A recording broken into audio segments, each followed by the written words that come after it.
Құрметті көрермен, біз әрі қарай жалғастырамыз және де ортаға Диасты шақырамыз. Көрермен, біз әрі қарай жалғастырамыз және де ортаға Диасты шақырамыз. Келіңіз, Диас.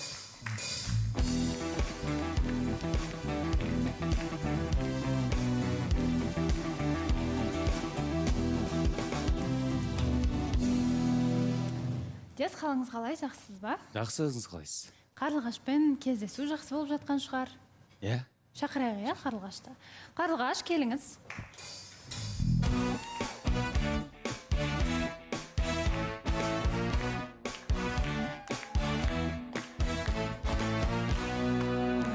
Қарлығаш, қош келдіңіз. Қалыңыз қалай, жақсысыз ба? Өте әдемі болып тұрсыз. Иә, жақсысыз ғой. Қарлыға, иә. Сіздерде кездесу болып жатыр ма? Кездесу болды, иә.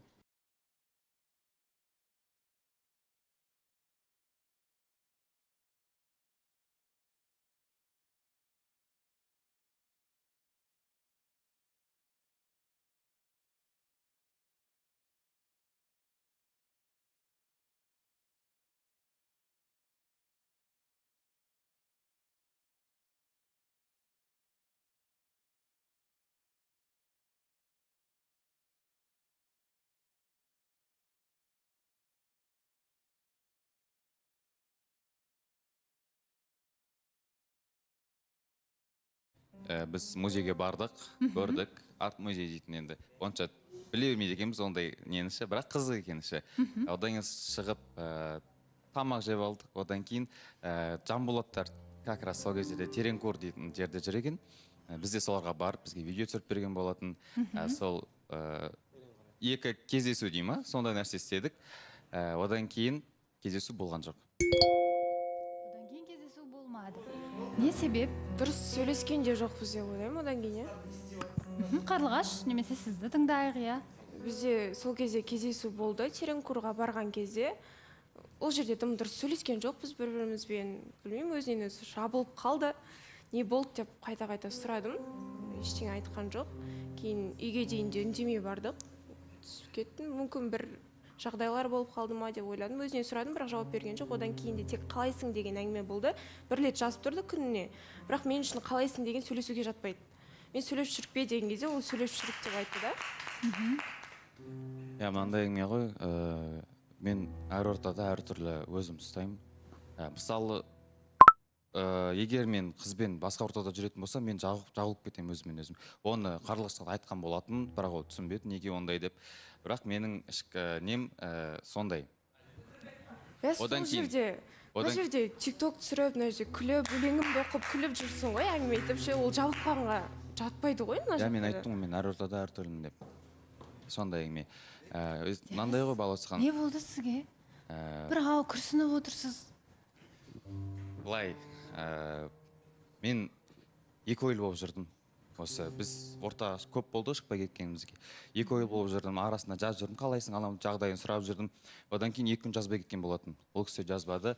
Сол уақыттарда бұл кісі тікелей эфирға кірген болатын. Соны анашым көріп, бір-екі ұнамаған тірліктерін байқап қалды. Сол кезде маған анам айтқан болатын. Болмаса балам, мына қызды тастап, басқа үміткер күтесің ау деген сияқты. Сол сөз маған нүкте болды деп ойлаймын. Одан кейін бізде ары қарай сөйлесу де, тіл табысу да болған жоқ. Мен былай айтайын, қызбен мен жақсы сөйлестім, кездесудің бәрін істедім. Өздеріңіз көрдіңіздер, қалай әдем басталды, қалай романтикалымен бастадым. Бірінші үміткерім болғаннан кейін де барымды салдым десем де болады. Бірақ сезім туған жоқ. Арамызда тек қана достық дейтін дүние ғана болып тұр. Қарлығаш, сіз не дейсіз? Мен сол жерде содан шыққаннан кейін де бірнеше эмоциям көтеріліп кетті да, сол жерде айтқан болатын. Мүмкін көңілің болмаса сол жерде тоқтайтын болса, осы жерден тоқтатайық деп. Мен көңілімнің босқа қалып кеткенін қаламаймын дедім, бірнеше күн ойланып та жүрдім. Сосын айттым оған, егер көңілімді қалдырып аламын демесең, көңілімді мүлде ашпа маған деді. Иә, ол көңіл дейтін мынандай әңгіме ғой. Көңіл дейтін ол сразу пайда болатын дүние емес. Мен таныспадым емес, сразу еш жаққа бармай-ақ тоқтатқан емеспін.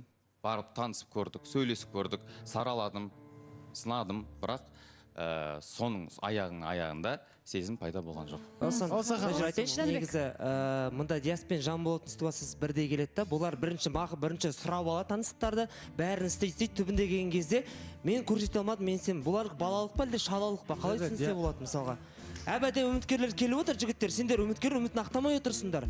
Әдемі көрініс жасайсыңдар, әдемі дүние жасайсыңдар да, бірақ келесіңдер мына жерде, мен мамам айтты, папам айтты деп, ондай болса істемей қойыңдар ештеңке.